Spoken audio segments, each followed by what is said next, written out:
Dans cette nouvelle vidéo, je vais vous parler de savoir gérer votre année de pêche. C'est une notion que beaucoup n'ont pas l'air de savoir mettre en œuvre. Certes, vous pêchez depuis quelques années, mais souvent vous vous dites cette année, je vais cibler tel lieu de pêche, je vais aussi faire un road trip à l'étranger, et puis je vais appeler machin. Je suis sûr qu'il va dire oui pour faire les qualifs du championnat de France avec moi, et comme il va falloir être au top, je vais acheter du matos, et permettez-moi de vous dire que ça va envoyer du lourd, on va se gaver. Et au final, à la fin de l'année, vous n'avez pas fait grand-chose, pour plein de raisons. Vous voulez qu'on en parle? 15 secondes de promo sympa, et je vais essayer de vous faire retrouver la raison.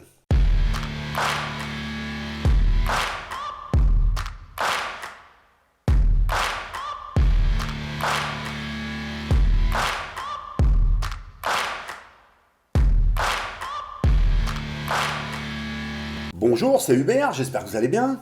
Revenons à nos priorités.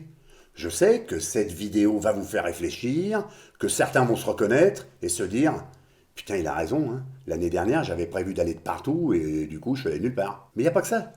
On va aussi parler de famille, de matériel, parce que là aussi, il y a des priorités et pas des moindres. De temps en temps, il est bon de se poser et de prendre un peu de recul, ça permet d'avancer. Évidemment, quand on veut cibler des priorités, il faut déjà regarder juste autour de soi. C'est la première chose à faire. Votre travail, voir si celui-ci va vous permettre de faire tout ce que vous avez prévu. Et si vous allez avoir assez de temps pour vous. Si vous pourrez vous libérer à des périodes propices pour vos sessions, en fonction de l'endroit où vous allez, oui, pour imager. Si vous avez ciblé une session en Pologne, ce n'est pas la même chose que si vous avez décidé de partir en Espagne. Ça peut paraître con, mais c'est le premier critère. Vos revenus. Se disperser, ça coûte cher. Aller loin, c'est encore plus cher. Alors les deux réunis, vous m'avez compris.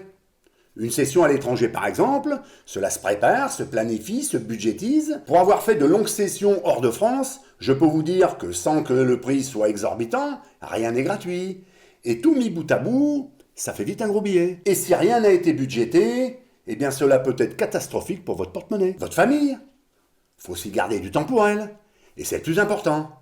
J'ai tellement connu de carpistes qui allaient tout le temps à la pêche, faisaient tous les enduros, partaient en vacances avec leur famille, mais uniquement à la pêche, dépensaient sans compter pour la pêche, tout cela, souvent pour essayer d'être reconnus dans ce petit monde. Et au final, ils ont tous tout perdu. Ils ne sont pas plus reconnus que vous et moi, ils n'ont plus une thune, et en plus, ils se sont retrouvés seuls.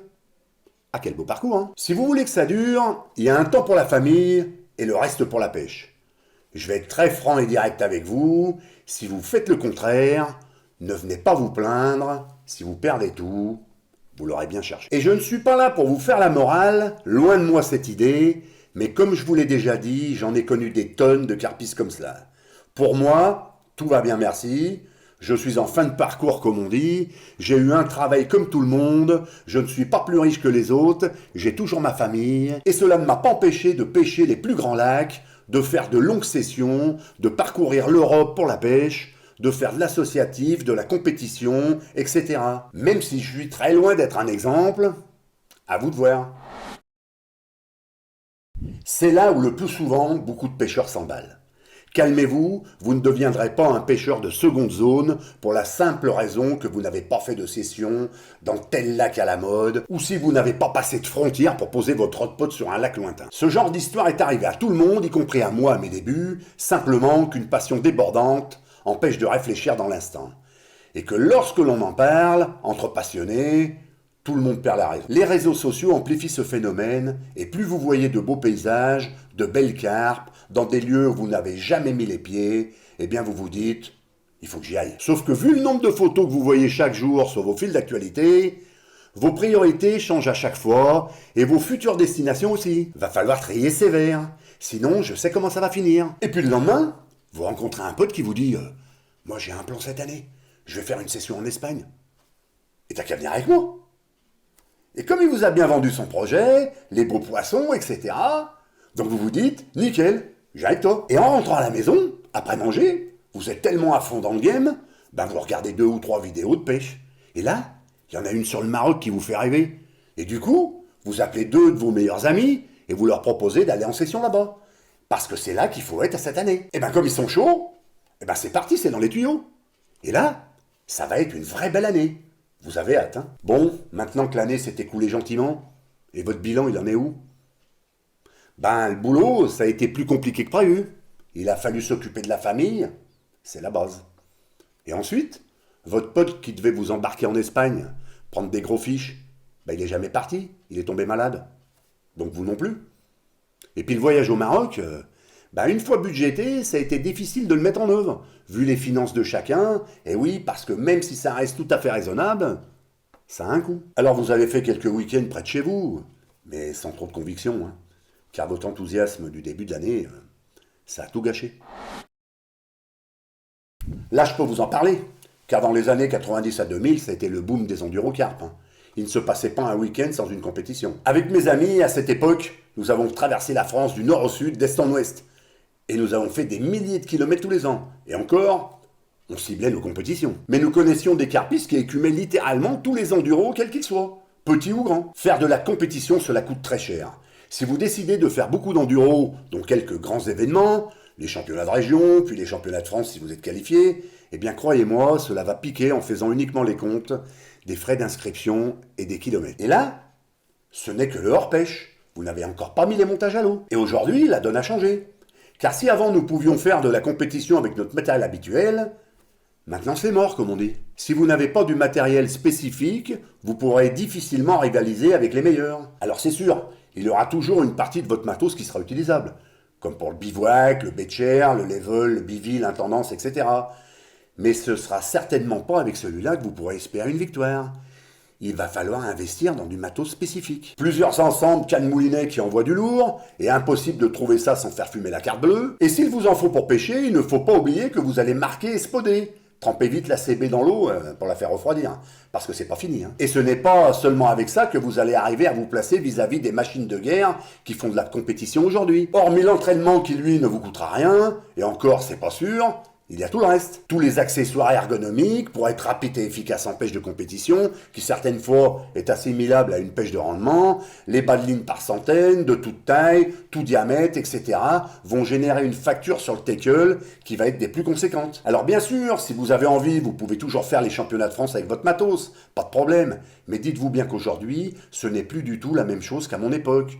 Et je peux vous dire que d'être en équipe de France en 2022 n'est plus autant à la portée de tout le monde qu'auparavant. Personnellement, le fait d'être arrivé en équipe de France il y a plus de 20 ans et d'y être resté pendant 4 ans ne serait pour moi qu'un doux et inaccessible rêve aujourd'hui. Mais même quand on ne fait pas de compétition, pour le matériel, il y a vraiment des priorités à se fixer. Acheter du matériel que l'on ne possède pas encore ou parce que l'ancien est au bout de sa vie, c'est tout à fait normal. Mais devenir une fashion victime de la pêche, c'est une perte d'argent. Changer de canne tous les ans, comme je le vois certaines fois, et ensuite faire la même chose avec les moulinets parce que les nouvelles cannes sont mal équilibrées avec ce modèle ou que le nouveau modèle machin ramène 5 cm de plus autour de manivelle. Ouh là, là c'est trop. Vous déconnez les mecs. Ah c'est sûr, ça fait marcher le commerce. Et encore, c'est pas si sûr que ça, quand on voit les milliers d'articles en vente d'occasion. Ma foi, je pense que la vérité est ailleurs. Ce n'est pas parce qu'une nouvelle version de votre matériel est sortie qu'elle rend la vôtre obsolète. Rien ne vous dit que la dernière version de la canne truc que vous avez depuis un an va vous convenir. Rien ne dit que vous, et je dis bien vous allez lancer plus loin avec, malgré que ce soit vanté par les caractéristiques du fabricant. Vous pêchez parce que vous aimez ça, que c'est un plaisir, alors faites en sorte que cela reste possible. Trop de carpistes compulsifs cèdent au chant des sirènes de la nouveauté qui déchire tout, et pour parler franchement, se ruinent. Certes, il y a des nouveautés qui sont au top, mais cela ne sera pas les mêmes pour vous que pour les autres. Donc ne pas toujours vouloir tout sous prétexte que c'est bien. Faut-il encore en avoir réellement besoin? Vous voulez avoir encore plus de plaisir au bord de l'eau que vous n'en avez aujourd'hui? Pas de problème. Mais ce n'est pas en changeant les cannes que vous avez depuis peu, ou en changeant le moulinet parce que le nouveau a 8 roulements au lieu des 6 du vôtre. Vous vous méprenez sur la finalité du plaisir et surtout de vos priorités pour en avoir. Au lieu d'acheter des choses que vous avez déjà, cherchez plutôt à étoffer votre matériel. Une fois que vous avez rodpod, canne, détecteur, moulinet, vous pouvez pêcher pendant de nombreuses années sans rien changer. Mes détecteurs, même si je viens dernièrement de succomber aux nouvelles technologies, m'ont donné satisfaction pendant plus de 23 ans et font toujours le boulot que je leur demande. Puisqu'aujourd'hui, ils sont toujours en action quand ma femme est en pêche avec moi. J'ai de nombreuses gammes de moulinets qui ont plus de 25 ans aussi et qui me suivent dans mes pêches tout au long de l'année. Il est impossible que je me sépare de mes Big Bait Runner long cast, de mes SS3000 ou Emblem Z. Je m'en branle du nombre de roulements ou de la nouvelle poignée ergonomique, ce n'est pas cela qui me fait prendre mes poissons. Aucun de ces critères ne va me donner plus de plaisir au bord de l'eau. Même si j'adore le matériel carpe, quand j'en trouve un qui me va, je l'use. Alors il est vrai que je suis assez compulsif sur le dernier petit gadget au niveau du tackle carp. Mais là, on va dire que c'est à coût de 5 € par-ci, 8 € par-là. Bon, au final, j'ai beaucoup de pochettes remplies de tackle. Mais c'est sans équivoque, à la vue de la dépense de milliers d'euros de certains pour avoir les dernières cannes et les derniers moulinets. Pour avoir beaucoup d'amis qui tiennent des magasins de pêche, ils ont ce genre de clients qui viennent palabrer pendant des heures au magasin au sujet d'une canne, donnent leur avis sans écouter celui du vendeur, qui en achète un jeu de 4, puis une semaine après, qui rappellent pour les échanger car elles ne conviennent pas, alors que c'est eux qui les voulaient vraiment, quelquefois contre l'avis du spécialiste qui leur proposait une canne plus adaptée à leur pêche. Et ils repartent avec un autre jeu de canne parce que le vendeur est gentil, ou plus souvent parce qu'il veut se débarrasser de cet indécis qui sait tout. J'espère vous avoir fait réfléchir avec cette petite vidéo. Le petit pouce bleu, c'est juste pour ma motivation. Et pour les commentaires, vous êtes les meilleurs. Et ça me remplit de joie d'en avoir toujours plus. À bientôt et gardez la pêche!